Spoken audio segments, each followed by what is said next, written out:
రంగు తీరు తీరు పువ్వులు ఏరుకొస్తే తమ్ముడు ఊరులోనే పెద్దగా పేరుస్తా బతుకమ్మ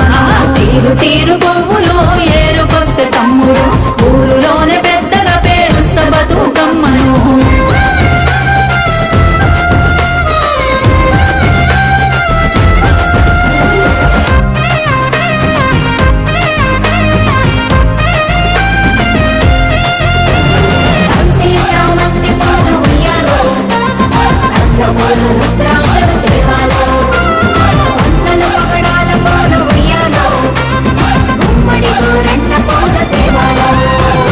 సూరుకున్న కంకులు ఒలిసిపెట్టు తమ్ముడా నేతి బెల్లాలతోటి మలీద ముద్దలు యాడదస్తు కంకులు హైబ్రిడ్ పంటలు మూడొత్తులు నిల్వ ఉంటే ముక్కి సప్పగుండును ఉండలున్న పెసళ్ళు ఇసురుదామ తమ్ముడు కమానైన